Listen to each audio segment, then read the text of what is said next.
What's up, you guys? Welcome back to the Coachable podcast. I am in studio today solo, but I'm joined virtually by Matthias Barker, a licensed mental health counselor based in Nashville who specializes in treatment of complex trauma, childhood abuse, and marital issues. He's also a very well-known social media influencer, if you will, in the mental health space. He's garnered an incredible audience of over 5 million people. I, being one of his favorite followers and biggest fans, I've followed Matthias for quite a few years now, since I remember coming across his content on TikTok, because it was deeply grounded and rooted in truth and love and compassion. And I can just feel his genuine nature for wanting to help people. And so I'm really thrilled about the opportunity to talk to him and have him join me virtually from Nashville. So Matthias, thank you for taking time. Thank you for being here. And I'm really excited to get a chance to talk to you.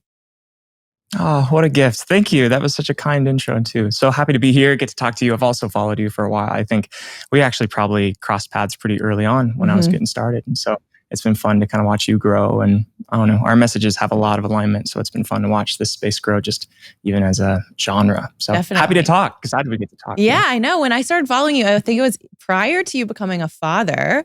That is something somewhat new in your life. What has fatherhood been like? Oh man. Well, it's currently I have 2 kiddos under 2. So wow.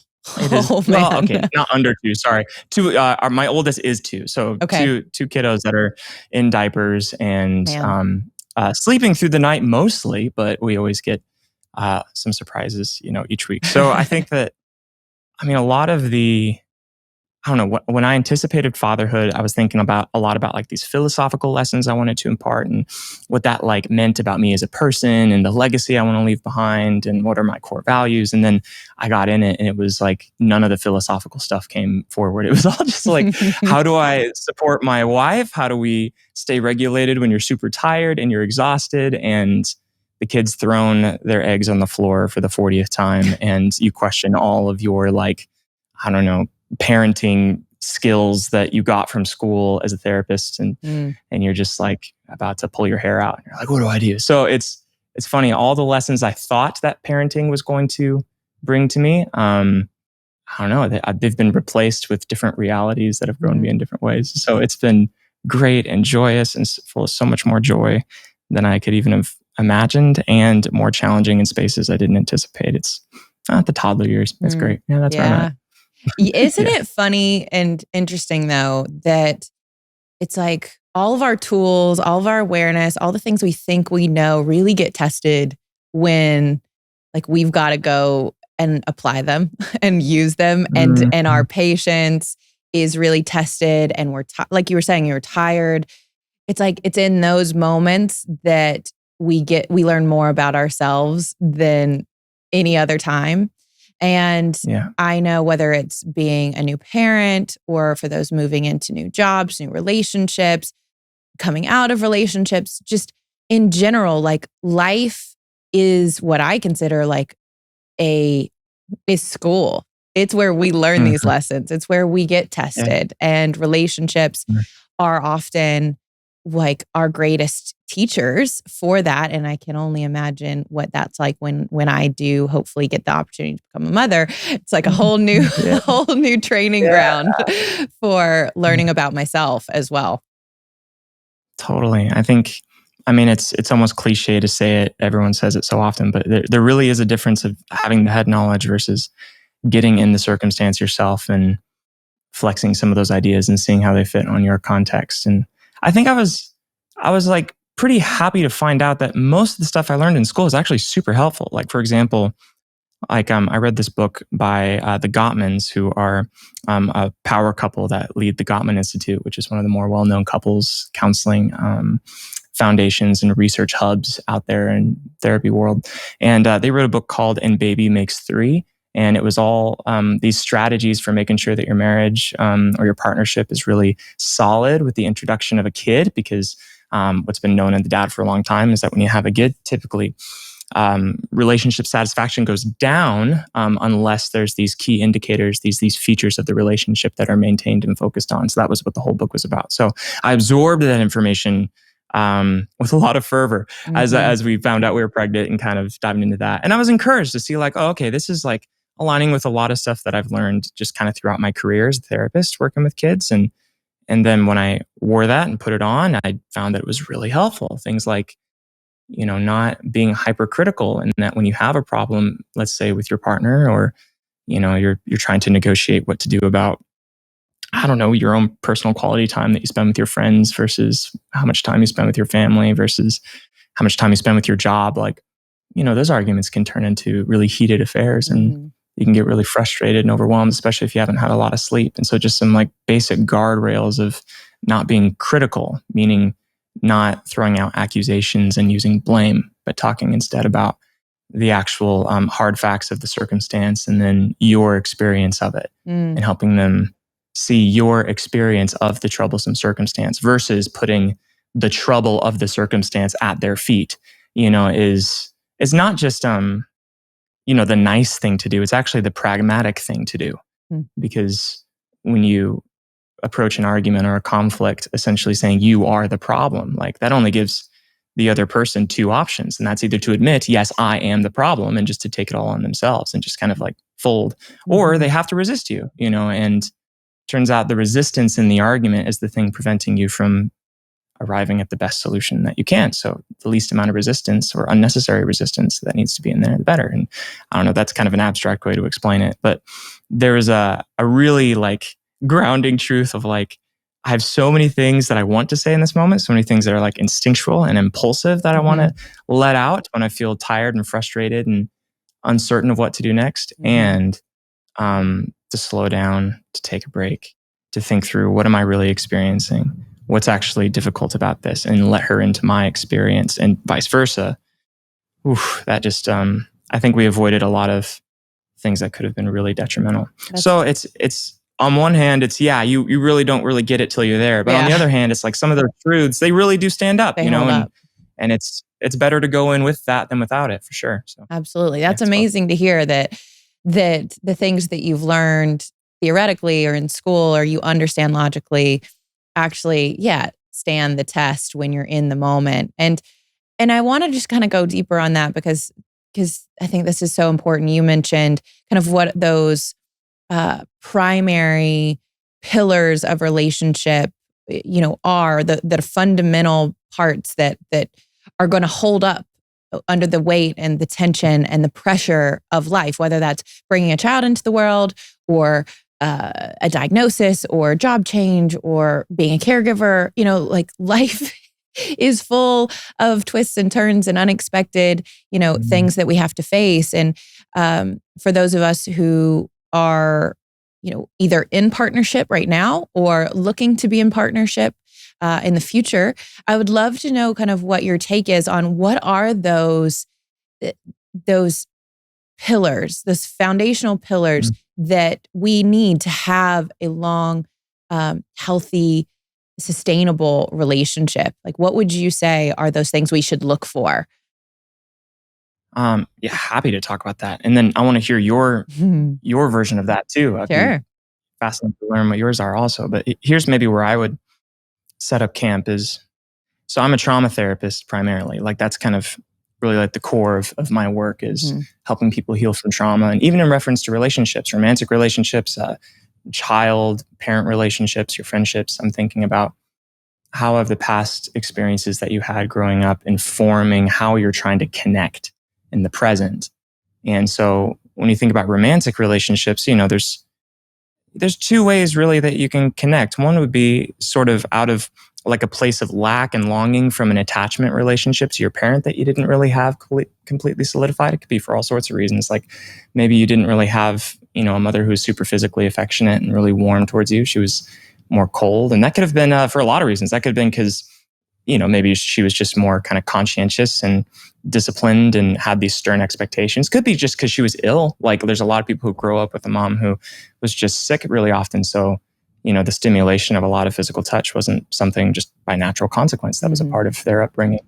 Not because anyone intended it to be so, but just because of the circumstances, and so like, let's say physical affection is kind of an unexplored territory for you. Then when you're going into a relationship romantically with someone, maybe you respond to that by having an overenthusiasm for wanting physical touch. And it's not just that the physical touch in that relationship is necessary or it makes you feel good. It's like I need it. And if it's not there, I don't feel okay. And so, your partner almost feels a bit overstimulated and overwhelmed by it. Or when you don't have physical connection or intimate connection, you feel slighted or abandoned and, emotionally withdrawn. On the other end, maybe you actually are really reserved because you didn't have it. It's something that actually you avoid. I mean, people are different. They respond to their wounds in all sorts of ways, so avoiding it could present just as many problems on the other end of the spectrum. Sure. Your partner's confused. They personalize it. They think it means something's wrong with them, or you're not attracted to them, or you're just not a very sexual or physical person. And really, that's just some stuff you have in your past that you need to process and work through. Mm-hmm. Because that left a wound, that left an imprint on you. It wasn't, just irrelevant, and it doesn't continue to be irrelevant. It's deeply ingrained in your nervous system. Mm-hmm. And so, we can approach people out of attachment wounds, right? These parent trauma-based wounds, or we can approach people on a grounded sense of connection that's negotiated in the present. And what I mean by that is, I want to come towards you as an adult, as someone that I care about, as someone that is in a mutual relationship, right? So you're not my caretaker, you're not my project, you're not my redemption, you're not my I'm not projecting something from me onto you that I need in order to feel okay. It's like I'm actually doing the self-work to heal and step into my values in the deepest way I know how, and you're doing so. And so in partnership, we just get to watch what is already sufficient grow and shine, mm-hmm. and become enhanced and sharpened in relationship with another person.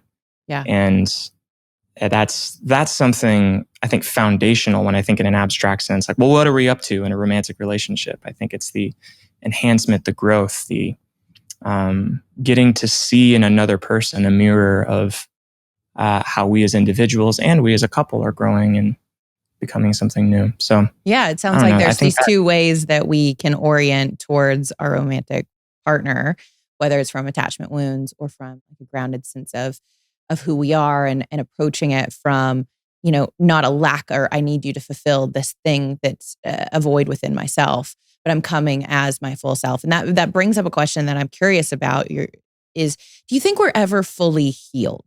Because in my experience, healing has been a spectrum. It's been a journey. I'm still on it. I'm still dealing and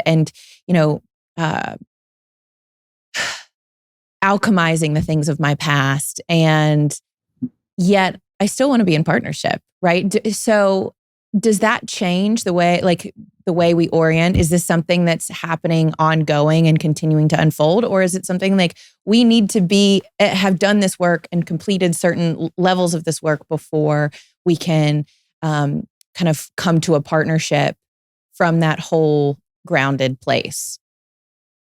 Yeah. Well, I mean, I think people take different approaches and have different philosophies on this. So here's maybe what I hold. I don't know if it's the right thing, but this is provisionally what I believe in the moment is, yeah, I do think that you can heal specific instances. And I think that that's not the same thing as arrival or perfection or being completely all, put together. Mm-hmm. I mean, it could be analogous to physical healing. Like, I think that an injury of your arm can fully heal. Sure. But that's not to say you're never going to encounter illness, or there's not certain injuries that present chronic, pain, or that different injuries heal in different ways. Mm-hmm. And they, there's different ability levels depending on what we've been through or the environments that we grew up in that can be more longstanding. But one of the, I think the insights of even the last 15, 20 years in the neuroscience is just how plastic the brain is, meaning how malleable and how open to change our brains and minds are. And we used to have this idea that once you kind of have this attachment as a kid, maybe your mom breastfed you and there was really warm cuddles and you're set, you're great in life, you're going to have all the success in the world. Or if, your mom let you cry it out in the crib and you were, had this terrible relationship, then you're screwed. You're really done for. And that's just not what the data has been showing. The data has been showing that we're plastic, meaning we're flexible. We can come from hard circumstances. We can press in towards, whether you want to call it resiliency, whether you want to call it trauma healing, post-traumatic growth. Like, everyone has different titles for what that thing is, but I think of it as healing. I think that when you really can process the memory, then it can be consolidated. That's what the neuroscience shows. It's like you can actually, like, for example, in complex trauma, it's not uncommon to see shrinkage in an area of the brain called the hippocampus. And the hippocampus is the part of your brain that helps you kind of slot your memories within a timeline. It helps you talk about and understand and make meaning out of the things that you've experienced. There's other regions that are involved in that too, but the hippocampus is part of the consolidation of that, meaning kind of almost the filing system where you place it within the story of your life. And when you go through high trauma, that region of the brain is not just inactive, but in some patients it actually shrinks. But we can see that through different interventions. I mean, mindfulness has been shown to be really helpful in this. Different trauma therapies are helpful in this. That area of the brain can grow back and actually expand in the gray matter, which kind of blew everyone's mind. And not only can your hormonal systems, for example, if you've been through complex trauma, you probably have a higher dose of cortisol rolling through your body. And that's because of something called the activation of the HPA axis. That can be reversed. We've seen that. We've seen that through different trauma interventions, different sorts of therapies. I mean, everything from, neurofeedback to trauma yoga to talk therapy. Like, there's all sorts of different ways to get up the mountain, but you can actually see those cortisol levels go back down, and that's measurable. So I think on one level, can healing really happen? Yes. Like a resounding, hopeful, joyous yes. I think that is that's about as, well established on a, measurement level that you could hope for. Does that mean I get to a place where I'm perfect and now I'm ready for a relationship because I have no character problems or maturity to embark on? Or no, like I think we all have struggles, and there's not like an arrival where your past never bothers you again. I think that different circumstances bring up different aspects of your past that then become more or less troublesome or require different levels of reflection. Like, I think that I've reflected on my relationship with my dad in like 3 or 4 different ways at 3 or 4 different seasons of my life. I had to make peace with him when I was 16, and then that changed when I was 24, and even again as a new father myself. So there's different dimensions to even processing a relationship with a single person. Right. I hope that it does. Make it more confusing. No. That's really helpful. And what I take from it is, this is good news. This is very, very good news.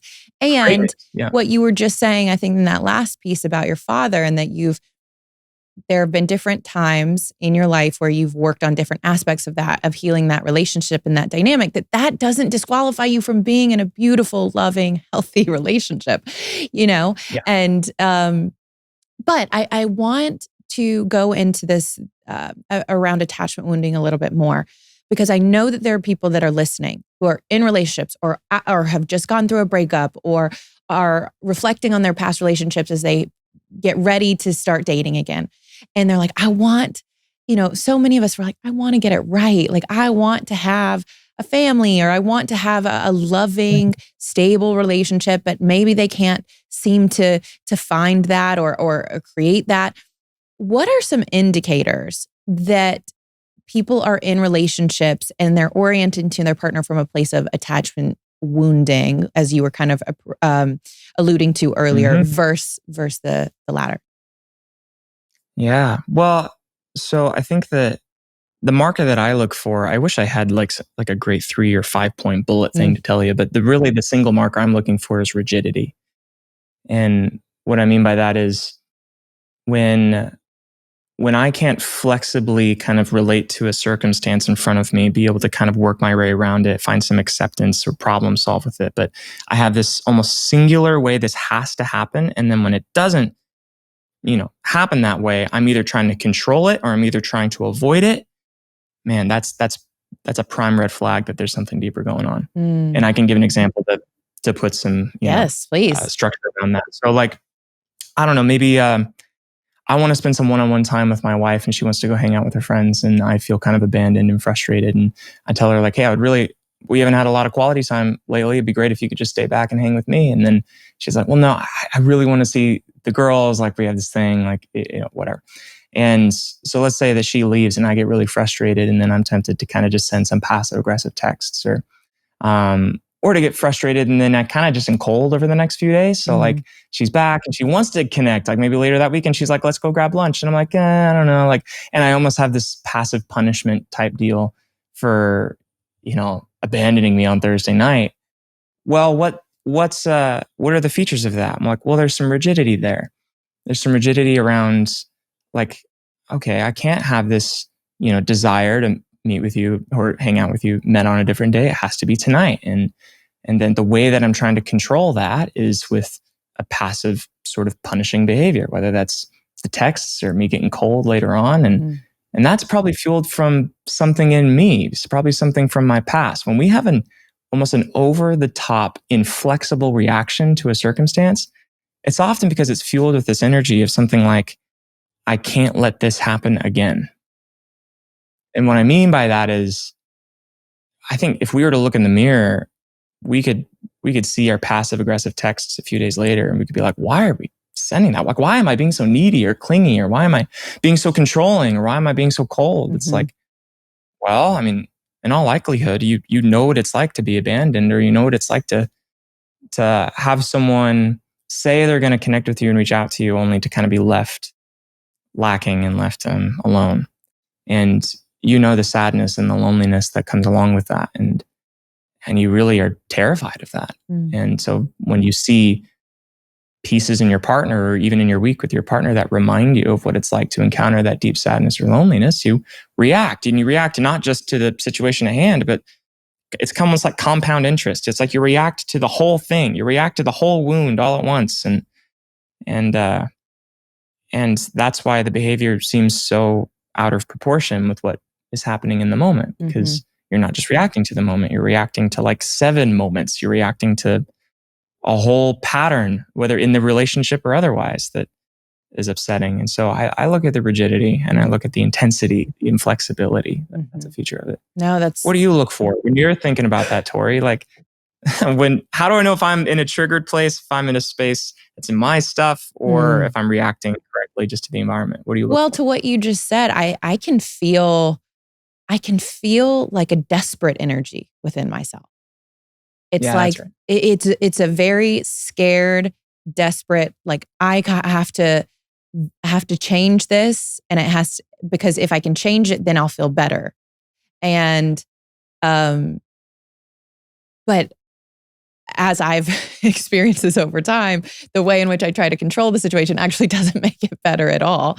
And so as I've become more aware, I'm more aware of like my body's sensation and reaction, the emotional, like the story that I'm creating, the emotional response that I'm having. And it's how intense that is compared to the moment. And if I didn't have tools to self-regulate, and before I did, and this is why it's therapy and working with coaches and doing the healing work has been so beneficial for me. I would self-sabotage these moments, and I didn't understand why what felt like what I was doing to create safety was actually perpetuating the thing I was so afraid of. So yeah, I felt myself in a lot of self-sabotaging patterns before I'd learned ways to actually soothe myself, the part of myself that was really scared of repeating the same pain that I'd experienced in the past. And I heard something that you said at one point, which I'd love for you to kind of elaborate on as it pertains to what we're talking about, which is, your quote was, "Are you willing to trade what feels safe for what is actually safe?" And what I took from that is, in the moment, sending the passive aggressive text, showing my displeasure by maybe withdrawing or giving the silent treatment, or what all the ways that we do this, right?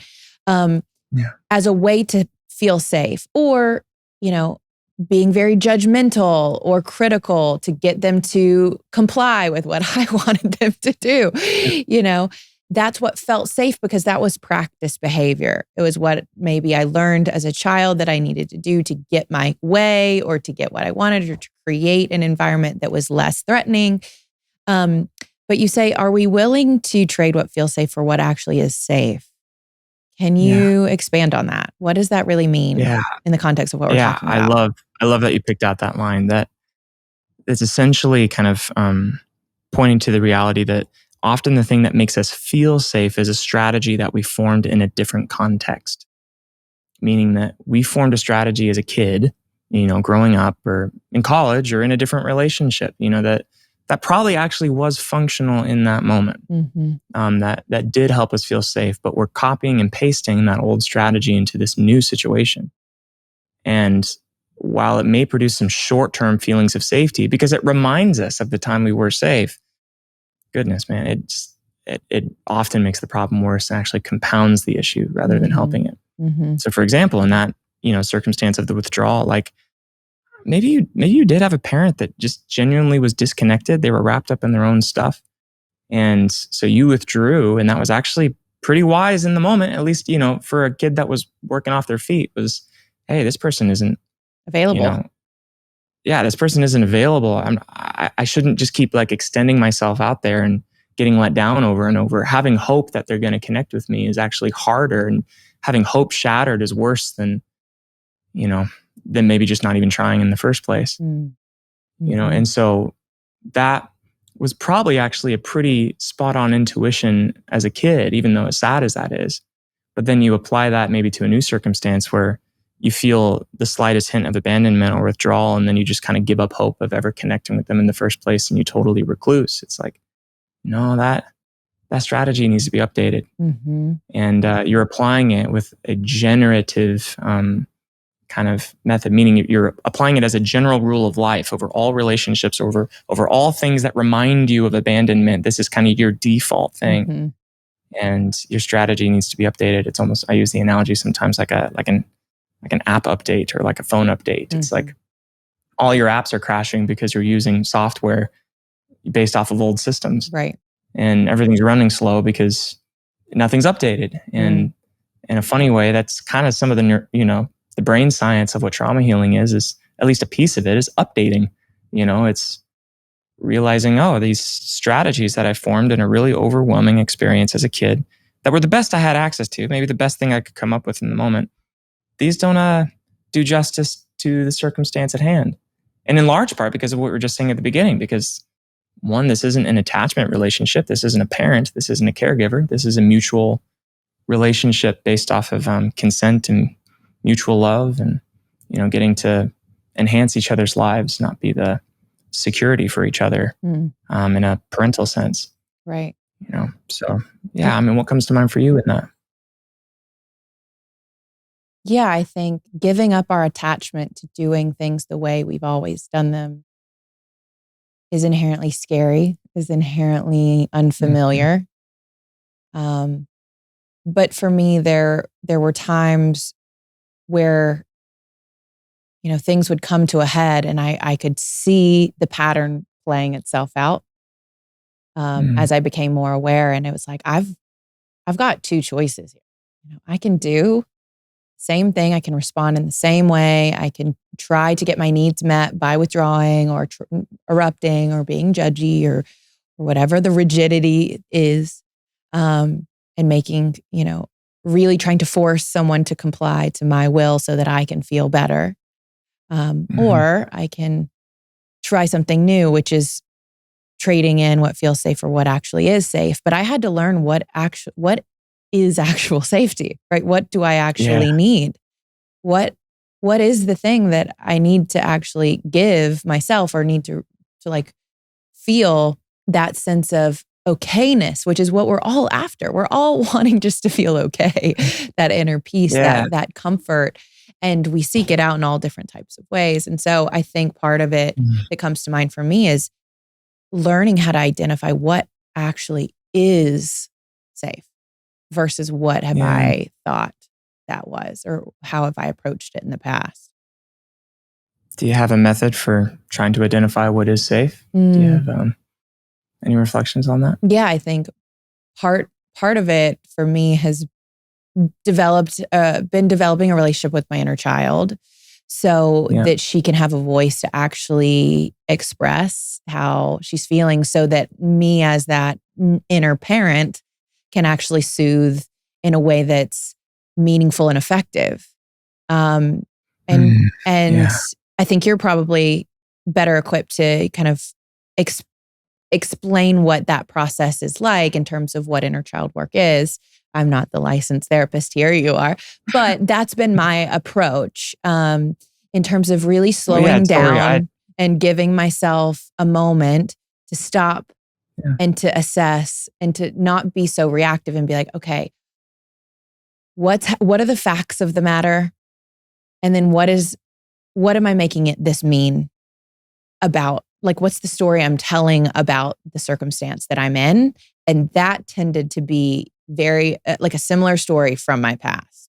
And so when I could start to identify those stories, then I could identify what were the feelings associated with them and how can I actually meet my needs in the moment versus putting that responsibility on someone else and looking outside myself for that comfort.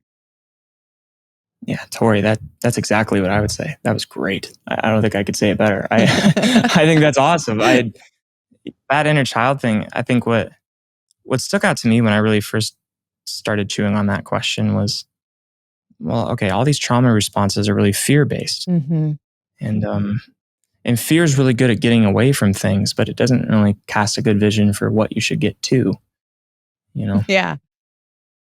It's tricky. I can avoid relationship because it's scary, but that doesn't tell me how to build a good one. I can try to be controlling, but often our controlling behavior is to try to just get rid of the bad thing or get something superficially good. It's like, I want you to listen to me. It's like, okay, why? Like, okay, you want your kid to listen, but that doesn't necessarily inform the kind of person you want them to grow up to be or the kind of character or the values that you want them to attach to. It's like, there's lots of analogies people have used to describe this. Like, I think a good one, I think Bessel van der Kolk has used it. I think Gabor Maté used it, is this idea of like running away from a bear in the woods. And the thing is, when you're running away from a threat or something overwhelming, you're not thinking, oh, where should I set up camp? Like, where would be a good place with like access to clean water and firewood? You're just thinking anywhere but the bear. Just like, get me away from this bear. And you'll run maybe, into kind of bad circumstances even to get away from a bear. Like you could run, up a tree and then the bear starts climbing up a tree. Then you're really stuck, So it's like, it's not obvious that just getting away from the bad thing is good enough, because you can run from a bear into a nest of snakes. Like, you gamble to distract from your sad marriage. And then it's like, well, you're still in a pickle, Right. So the positive replacement needs to have some serious thought. And I think the road to the positive replacement, some people would say it's your values. And I would say yes, but what you said, I think, is actually a bit sharper, which is, what were the needs that weren't met in childhood? Like, not just what happened, what was bad, what was traumatic. It's what should have happened. That's harder. Like, oh, my mom was not warm. Well, what kind of warmth did you need? And when did you need it most? And what would that have even looked like? And then what would it look like to offer and access that warmth in the present? And to offer yourself that warmth. Because you've tried offering yourself coldness. That doesn't work. You've tried berating yourself and calling yourself all these nasty labels. You're still stuck. If that would have worked, it probably would have worked by now, right? So may as well try the other thing. May as well nurture and be warm and kind and come near. And I don't know. I think that the information that it's in the inner child work, like you're saying. It's in what happened in the past. It is. And just to be vulnerable for a second, to help people really grasp this, when we think and are talking about this specific example, and I try to apply it to my life and think about where have I experienced that, and what was ultimately what's at the root, like the work that I do with people, and I know you as well, is it's about what's getting all of these coping mechanisms or survival strategies or personality traits or whatever they might be, like these are manifestations of an underlying root problem. Where did these stem from? Why did I start to have these adaptive, tendencies? And for me, when I think about this particular instance about maybe your wife going out or your partner going out and like wanting to hang out with friends and feeling abandoned, et cetera, like to practically give people a way to identify like what's at the root. For me, what I did was think about the feeling and then I would ask myself, like, what does this remind me of? Right. When else have I felt this way? And try to think it to the earliest memories. And for me, because this is a real life example I've worked through in my relationships in my life. Yeah. And I remember being 3 years old and needing my mom and going to bed and crying myself to sleep. And my mom was, not that she didn't love me, not that she wouldn't have been there. She was at work. She was at work and dad was there, but mom wasn't. And for whatever reason, I really wanted mom and I cried myself to sleep. And for years, there was like this loop that was not ever filled with mom coming to comfort me, right? And I was having to self-soothe on my own, but a belief that was formed, because what I do with people is I say, let's write a timeline of events in your life about big things that happen. They can be good, positive, or negative in your mind, but what were the events that happened? And then what was the belief that was formed as a result of that event? And for me, in that small little child's brain, 3 or 4 years old, crying out for mom, started to form a belief that the people I love aren't there for me when I need them. Yeah. And when I really was able to sit with that, I was able to grieve for that little one that was like, oh, you going out with your friends on a night, or you not coming to this event that I'm putting on, or you not being at the holiday dinner that is really important to me. And I'm excited to like show this relationship off to my family. It reinforced the belief that you're not there when I need you.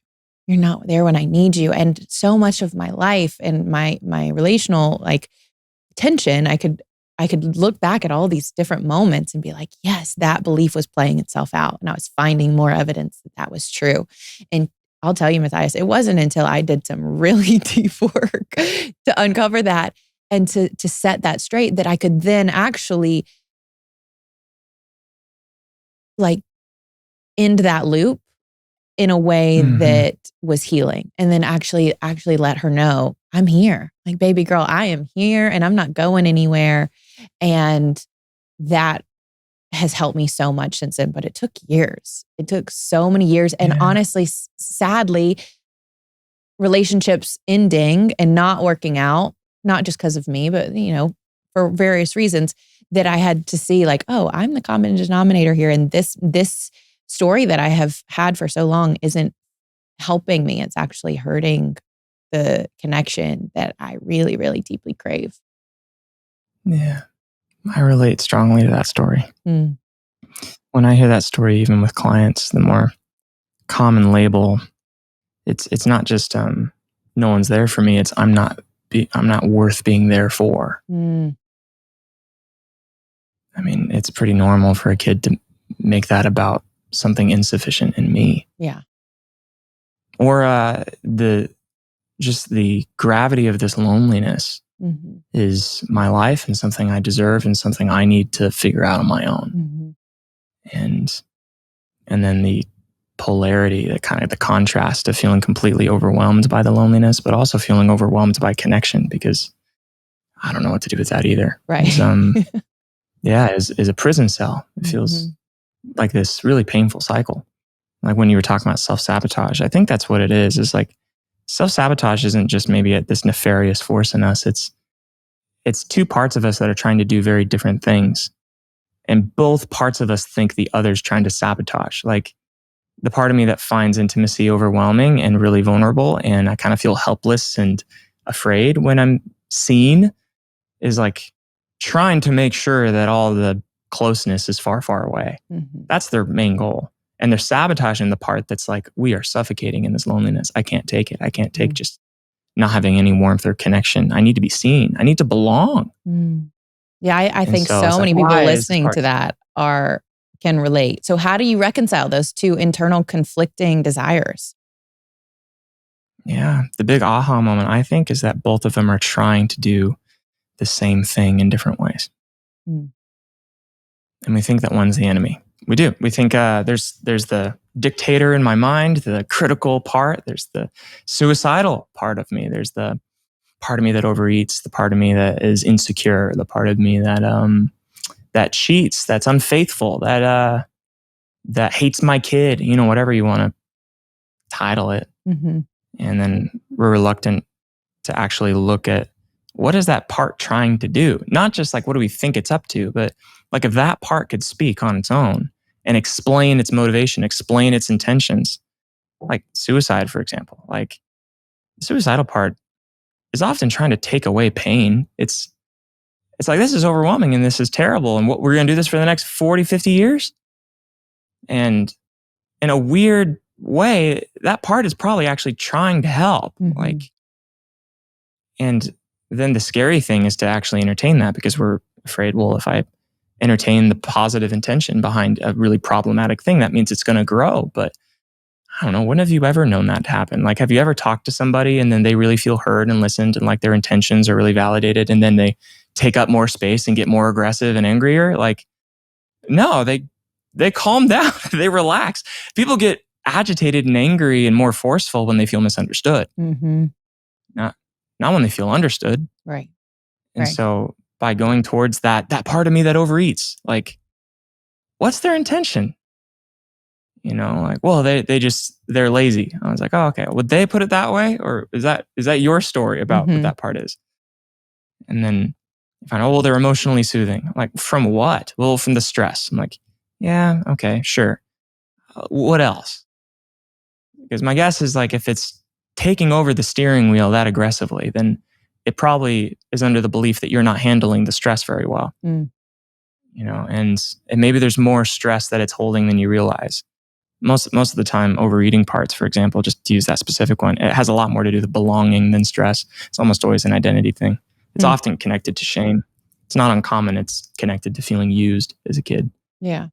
And I mean, different people experience that in different ways, not painting big strokes, but the differentials is the technical term that I'm holding as a therapist when I'm working with someone who's, has an eating disorder, or someone that, feels like completely powerless against binge eating, for example, or something. It's very, very common. There's some deep rejection that they really don't know how to hold. And the overeating part is filling an emptiness that has very little to do with their stomach. And you don't know that unless you ask. Like, you have all these hypotheses and guesses, like, oh, it's trying to emotionally soothe and trying to handle stress, but you never ask the part directly. Yeah. Same thing goes with suicide. Same thing goes with the part that cheats, the part that hates your kid. Gosh, what positive intention could a part that hates my kid have? It's like, well, a part that actually probably doesn't want to harm your kid, usually. I mean, the part that's trying to speak up and talk about how you kind of hate being a mom or you regret having kids is the part of you that still kind of holds on to the dreams that you had that weren't,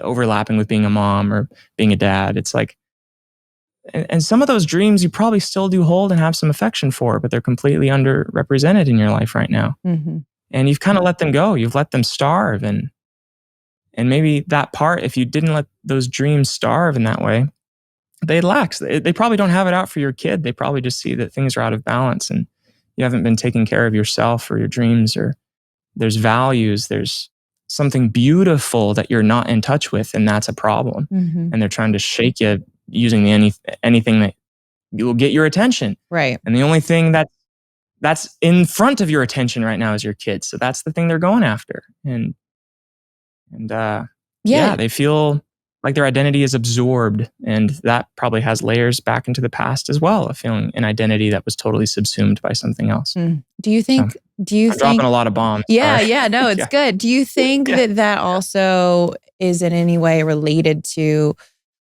something that comes up a lot with my clients and with people that I know, that I have heard people talk about this, is like thwarting responsibility.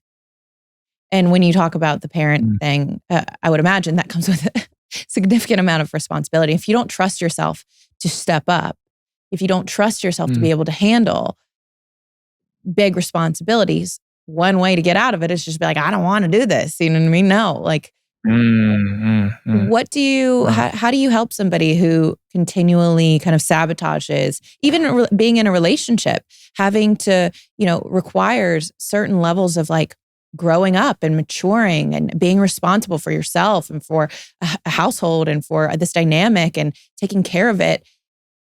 For those that might find themselves in self-sabotaging patterns, do you see that related to being or taking responsibility at all? That's a good question. I've thought a lot about willpower and responsibility. And there's kind of this paradox that, you know, not just psychology, but even neuroscience doesn't really know how to put their finger on. Like, and a good analogy to kind of summarize what this paradox is like, let's say there's a spark that flies into a pile of wood and starts a forest fire. You could ask, well, whose fault is the forest fire? It's like, oh, it's the spark, right? Okay, the spark started it. But then you could say, well, the wind was the one who blew the spark into the pile of sticks. So is it the wind's fault?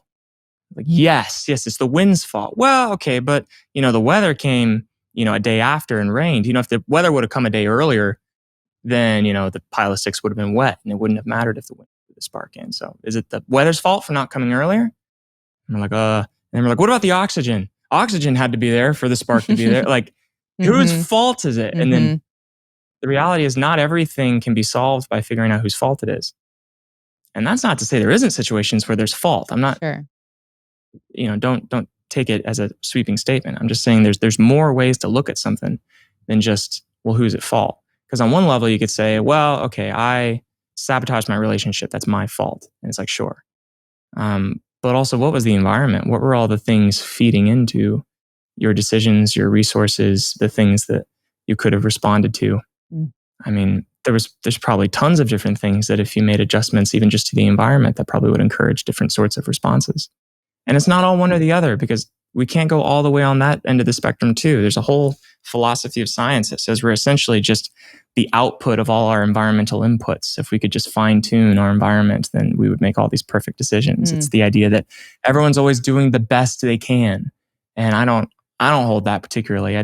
I look back on several choices I've made and thought, well, that wasn't my best. I could probably have done something better. Sure. And, so philosophically, we're in some different territories. I probably hold the ground of your will. The responsibility that you take is certainly a pivotal part of the environment of your choices. Along with that are the sleep that you get, the fuel in your body that you ingest, the relationships that are supportive in your life, your own awareness of your own past and how it's informing your present day behavior, your abilities for emotional regulation, to flexibly engage with the present moment versus just instinctually responding because of past habits that you formed that you're aware of or not aware of. Things like mold exposure, if you have Lyme disease, I think there's dozens of different things we could name that could be impacting your capacity to make a choice that's presenting mental friction. Sure. Mental friction being that, like, I know I should do this, but I want to do this other thing. Like, we all experience mental friction. The resources that we have to do something difficult, like impulse control, to sacrifice something now for something we want more later. I mean, that's a multi-factored problem. And so how do I take responsibility and stop sabotaging? I approach that like, well, okay, what are the environmental factors that are supporting or not supporting your decision? I want to make that. All the things I just listed. I mean, everything from the body, sleep, relationships, doing your own trauma work, all that. I mean, second, it's like, okay, sabotaging. Who's sabotaging what? Are there different people at the wheel in your own mind and heart? And you have to probably narrow down some of those polarities, some of those parts of you that are trying to fight for different things. There's a part of you that wants to be in a relationship and a part that doesn't. Why doesn't that part want to be in a relationship? Yeah. And are you settling on a title or a label that you've ascribed to that part, or are you hearing from the part directly? That's the language I've really started to land on is, if that part could talk, what would they say about themselves? And it's terrifying to ask that question. Who knows what will come up? Right. And yeah, that's a good place to start. At least there's probably more, but I don't know what comes to my story. You gave so many good tips. And what I'm hearing, I mean, as you're talking about parts work, I hear that internal family systems work and just talking about all of the contributing factors that might be playing a role in your choices. And I think what you just alluded to is all of the benefits of doing this work, of working with a therapist like yourself, finding a safe space where you can start to piece out and like dissect what's actually happening versus what's just a default like pattern. Why are these things occurring? Because ultimately, people that listen to the show, and just if you're a human being in general, we're always kind of assessing how we feel and our quote unquote results if we have the life that we want to have versus the life that we're currently experiencing. And there's, for many people, this gap between where they are and where they want to be, and they don't know how to bridge that gap. And you just gave us so many kind of tangible things, but ideas that like we can use and why it's beneficial to actually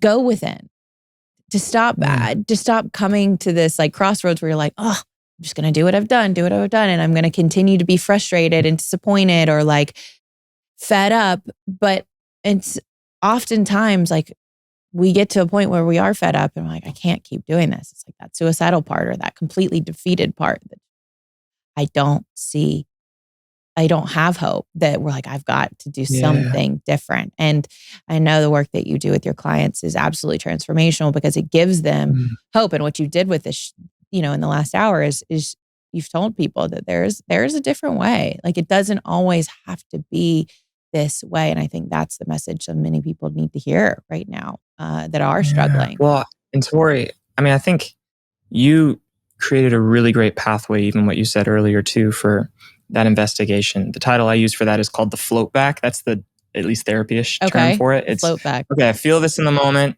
Where have I felt this before in the past? What does this remind me of? Kind of returning to that memory. And then what did I need in that memory? And then what relevance does that have to what I need in the present? Such a great tool. So practical. So actually doable. That's a journaling exercise anyone can do just right now. And, I think that what I was talking about at the end is like, that's a piece of it. Certainly there's the past, there's the actual body that we're in. There's the physical components of the body that we're in, the sleep and the nutrition you're getting, all that. There's the relationships. It's not just one thing, We're multi-dimensional, very complex human beings. Yeah, like the human experience is one that, it's complex. And I think we can have so much judgment for it. But I think this conversation, what it gives me is a lot more compassion, a lot more grace, a lot more understanding for our complexities. And if we can just have the willingness to be curious about them, that's often the path forward. It's just like getting neutrally curious instead of trying to slap labels on if it's good or bad or right or wrong. It's just like, let me just learn more about myself and why I do the things I do and why what's important to me is important to me. And that can be so well said. The biggest difference in somebody's life. Yeah. Yeah. Couldn't have said it better myself. That's amazing. Oh, you are amazing. And I just want to say thank you for your work, for your commitment to doing your own personal work, but sharing this work with over 5 million people worldwide. And I know that number is only going to continue to grow. You're making a massive difference in the world and in the lives of those that you work with. I just want to give you an opportunity to share with people because we could go on. And I hope that you will return at some point to this show and give us more of your wisdom. But can you tell people what you're excited about? What are you working on right now? And where can they find you online? Oh, wonderful. Thank you. This was such a meaningful conversation for me too. I love the work that you're doing in the world. I think it really matters and is making a real difference with people. So I feel like we're in this together. Thank you for having me on. And if anyone wants to engage with my stuff, I've all channels are Matthias J. Barker. And I'm sure you could find that in the show notes, how to spell all that. But yeah, Matthias J. Barker on Instagram, on TikTok. I do a lot of online workshops. So workshops on healing from trauma, that come with these workbooks that are meant to kind of guide you through the how of some of these things. So if anything that we've talked about today was like, oh man, that sounds great. That sounds interesting. But how would I actually even start to do that? I've built, kind of actual tools to guide you step by step through that. And those are within the workshops that I do. So that's where a lot of my stuff points to. Amazing. Thank you. Thank you so much for having me on. You have an open invite, my friend. Thank you for making time. You guys, please go make sure to follow Matthias. Check out these workshops. This is your how-to to start to move through some of this stuff, your pain, your patterns, start to uncover the truth of who you are so that you can really answer the question, who am I? What do I want? And how do I get what I want? That's what we're all wrestling with. And he's giving you a roadmap in some of his workshops. So I highly recommend you go check it out. And we ask, if you want to support this show, if you continue to get value from it, I just want to say thank you and ask that you would share it with a friend. And if you could really do us a massive favor, you could leave us a rating and a written review. That is one of the best ways to help make sure this show continues to reach as many listeners as possible. And I just want to say deepest gratitude for everybody that tunes into the show every week, that continues to come back and share it with your family, your friends, and the people that are meaningful to you so that you can up-level in your life and your business. Thank you for being here, you guys. We'll see you next week on the Coachable Podcast.